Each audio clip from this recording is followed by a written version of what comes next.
What's up, y'all? It's your girl, Madi Breau, and I'm here with Mia Diamond, and we have our special guest today, Miss Brook England. She is a producer, a host, and a content creator. Her journey has been remarkable. She has gone from being an assistant editor to a BET producer, and now she has her own production company. So, Miss Brook, could you tell us how you got to where you are? What's everything that's in your life, what you've been doing, and everything?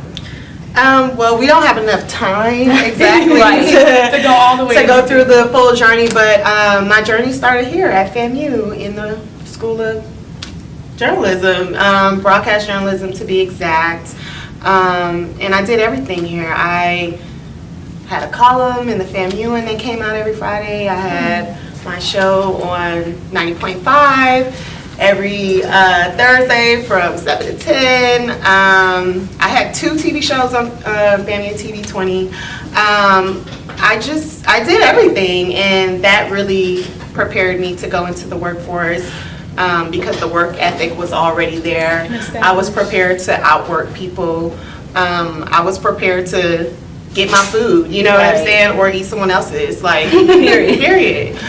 So all of that really led me to my career.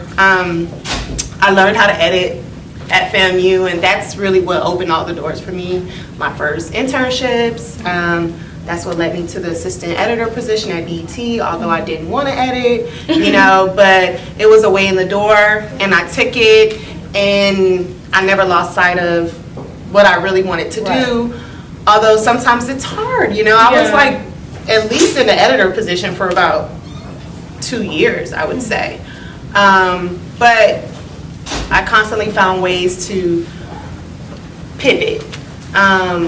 I would definitely say, like, I was the only one on my team who made that transition as seamless. All the people on my team was like, "Oh, we can't believe you left us." I was like, "I'm done editing. We're over here now." Yeah. Moving on up. Yeah. So speaking of you being a FAMU alum, there's often this notion that a HBCU degree isn't heralded in the same light as a PWI degree. In the media, how has your FAMU degree proven this stigma wrong, or is it actually true? Stigmas are stigmas. You know, I would definitely say that you hold the power to elevate your degree, and you hold the power to make your degree mean whatever you want it to mean. You know what I'm saying? Yes, I do feel that a lot of times people might give PWIs more respect, more recognition, but I mean, really not in today's society. I feel like HBCUs are definitely getting more respect now. You know, we're heading into the second Black Renaissance, 2020. It's right around the corner, so you guys should definitely feel pumped.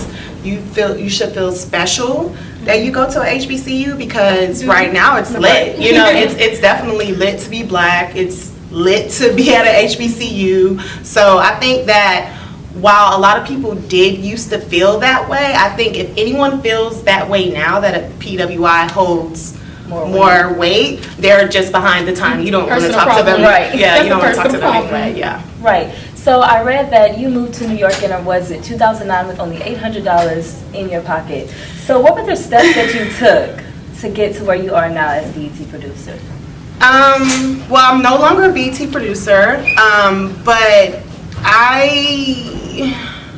my first internship in New York, I found it, I think, I don't know, it was one of those websites. It could have been Craigslist. I don't know exactly, but I took an internship with a production company that was shooting a film, and I ended up finding a job that was like 2 blocks down at like a chocolate shop, and I had worked out my schedule to go to work into the internship, or go to the internship first and then end up at work. And during that time, I just didn't know what was going to happen. My first paycheck in New York was actually being an extra in the movie Just Right. It was very weird. Right. That is like a little interesting tidbit. That was my first check in New York. But from there, I ended up meeting someone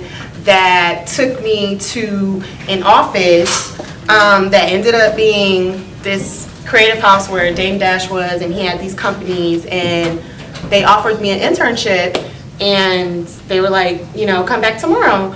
And it was a Friday. They was like, come back Monday. Like, you know, people just saying casually, and I came back Monday. And they couldn't get rid of me, and that's pretty much how my career started. Right. So speaking of internships, oftentimes Black students at HBCUs or even at PWIs vie for opportunities at networks such as BET because it's not a rarity to see Black people in the workspace. So being that you worked at BET, how was that experience for you, and how did you feel empowered in that sense? My experience has been very niche because I grew up at inner city schools. I went to a HBCU, and then I've only worked in Black media. So I don't know anything outside. I don't know anything outside of that. That is a very like narrow perspective. It doesn't really happen. I'm fortunate that it happened to me because I wouldn't have wanted it any other way.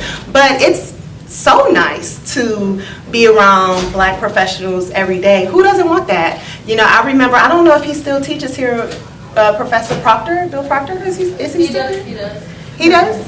Okay, great, because I remember when I was in his class, he would say, take advantage of being at an HBCU. Take advantage of being around Black professionals, Black educated people every day, because when you get into the workforce, you won't see that many.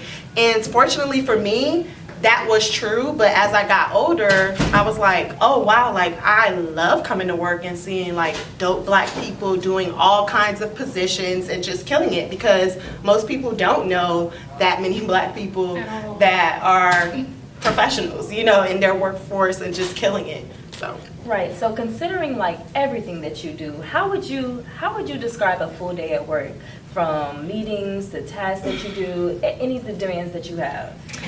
So because I work for myself now, it's a little different. I would say that a typical day for me would definitely be answering emails, would definitely be pitching anything that I can to secure the next project, since it's just me at this point, which I like it, it's great, but you know, as an entrepreneur, it's just a little bit more hustle that goes into it, because it's like you are your brand, you got to get it for yourself, and a lot of it is word of mouth, but I would definitely say in the morning, like that's the first thing I do is, you know, check my emails and just write my to-do list. I try to write down my to-do list the night before, so when I wake up in the morning, I'm hitting the ground running. I know the things that I have to do.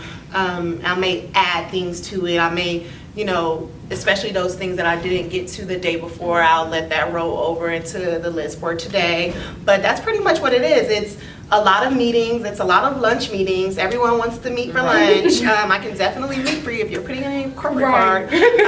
But it's a lot of meetings. It's a lot of emails. And it's a lot of just like mapping out what's next. Right. Speaking of what's next, considering that you are working for yourself now, what do you plan to do in the future? Like, I know that you're comfortable where you are, but what do you see yourself doing in the future? I'm not comfortable where I am. Okay. I don't want to be comfortable where I am.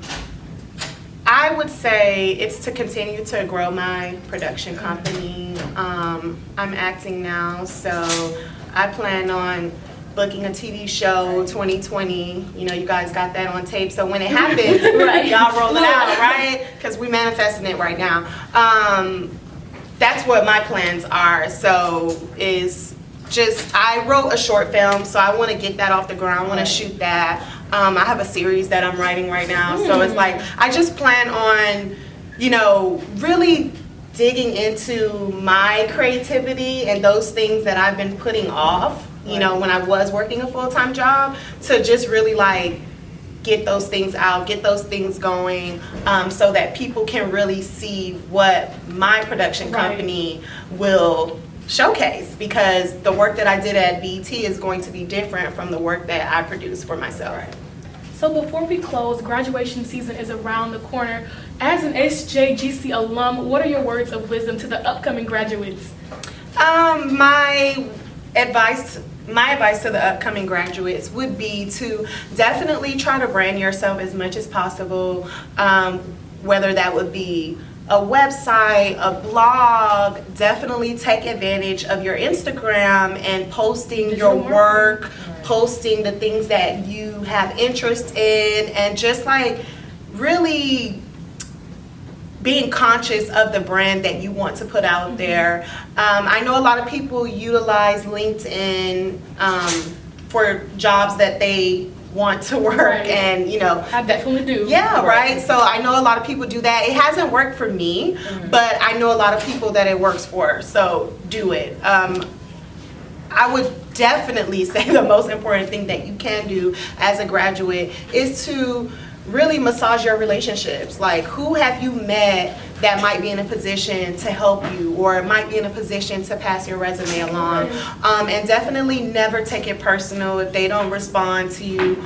back right away the first time or the second time. It might be the fifth time before that professional responds back to you. Definitely never take it personal, because that's what I did coming out of school. I'm like, well, I'm not going to email this person anymore. They're not responding back. And that's just like the worst way to look at it. Because when I got into the workforce, I realized that, wow, sometimes I'm like forgetting to email my friends back, so busy, let alone someone that's asking me for something.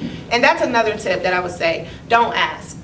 Don't ask for jobs. Build your relationships. Show yourself as an asset. And within that relationship, let that person know, hey, I'm looking for this.